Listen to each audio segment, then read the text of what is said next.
Hi guys! It's been over 3 months since put 3 very different spiders in the same terrarium. Let's see what changes have happened during this time. And there have been a lot of them. Let's start, perhaps, with the Karakurt. This is the most venomous and dangerous spider of the 3. As you remember from the last video, it chose wooden driftwood as its home. It hid in the holes which turned out to be enough in the dotty wood and then reappeared in public. That's how it spent its time. And after a few days, a real hollow appeared in the driftwood.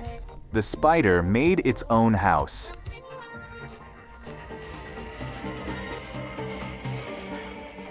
We have thrown some Turkmen cockroaches into the terrarium on the understanding that the Karakurt might like them.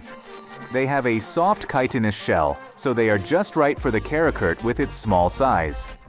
In addition, cockroaches prefer to move on vertical surfaces, so it means that it will be convenient for them to climb on driftwood. And they will crawl to the spider themselves. But no matter how hard we had tried to please the Karakurt, the last time it was seen a week after the terrarium creation. It's disappeared ever since. It's just crawled into a hole in the dotty wood and never come out again. Well, we're theorizing that it stayed in the tree forever. Perhaps at night it could have fallen a victim to other terrarium inhabitants, bird spider or tarantula. Anyway, the most venomous and dangerous of the 3 spiders hasn't naturalized here after all. Perhaps we'll never know the truth about where it's gone.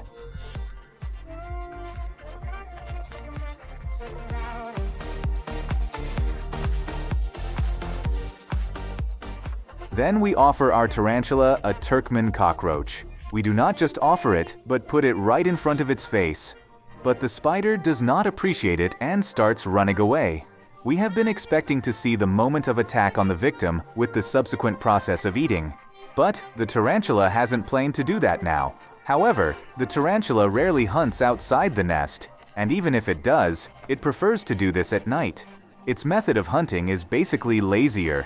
It just waits for a careless victim that will fall into its hole. It's probably more effective way. One day, a pesky wasp flew into the hangar, so we decided to put it in the terrarium. It's perfect for spider diets. I have to say, the wasp wasn't upset to be inside. At one point, it got so cocky that it went into the tarantula's burrow. But at the last moment, it changed its mind and went past. And the most interesting thing happened the next morning, when we continued monitoring the terrarium. There was a wasp without a head. I wonder which spiders have heads in their diet. Subsequently, we also found an Argentine cockroach without a head. Which spider is such an executioner? But in reality, it could be much simpler than that. Perhaps all these insects have too hard chitinous shell, so the spiders have to make do with the insides over their heads.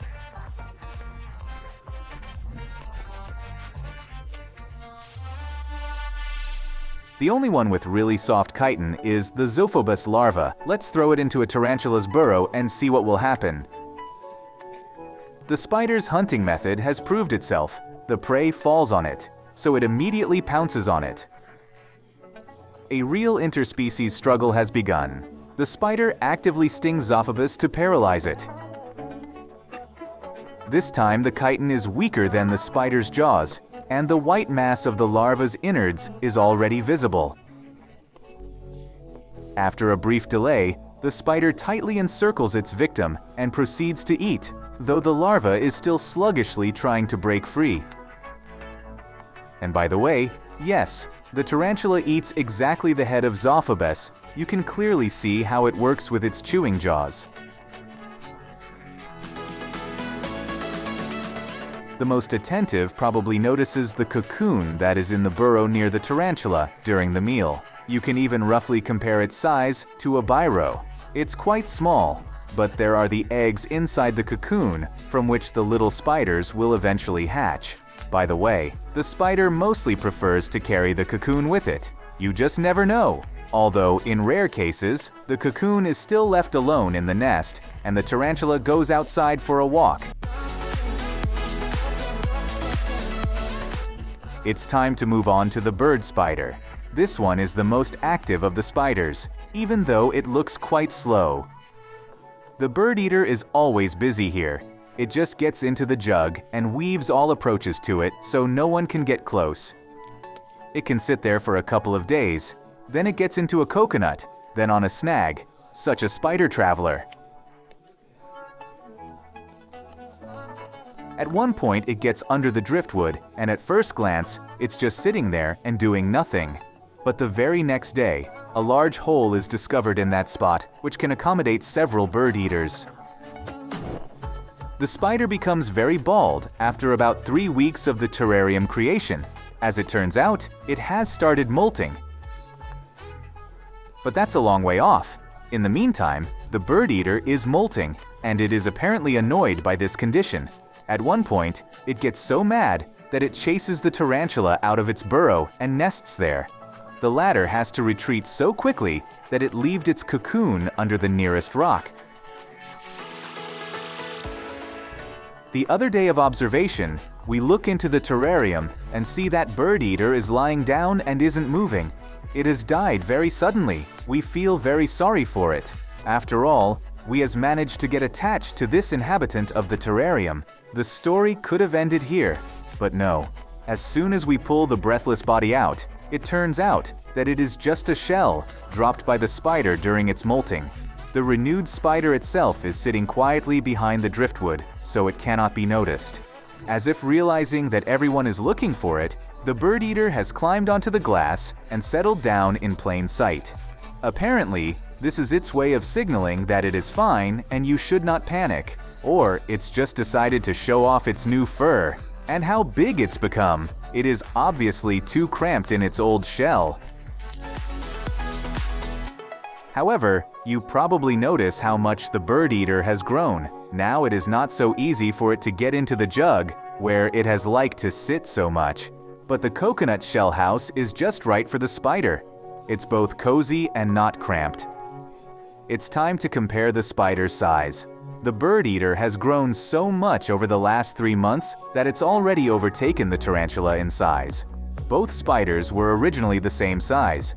Now the bird eater is visually twice bigger, maybe even 3 times bigger. And it's not quite clear where the tarantula's hind leg has gone. There were 8 of them not so long ago, weren't there? Did the bird eater make an effort? Now it's the biggest mystery of the terrarium.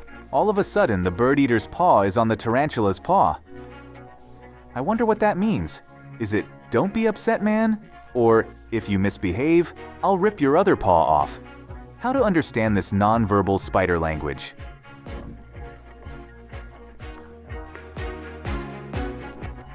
By the way, I forgot to mention another interesting detail. As soon as the summer heat has come, we have to significantly expand the size of the drinker. On particularly hot days, the contents of the drinker were gone in a matter of hours. At first, we replaced the water shell with a plastic lid, but soon it had to be replaced by a petri dish so that the spiders would always have plenty of water. And finally, the routine of life in the terrarium was diluted by a very joyful event: the birth of little tarantula spiders. Unfortunately, we missed the moment. We really hope to witness approximately such shots, but not this time. Just at some moment, we start noticing that there are small spiders running around the terrarium. However, they are so small that it is very difficult to detect them. In addition, they merge with their surroundings because of their coloring, and such small objects are hard to capture on video.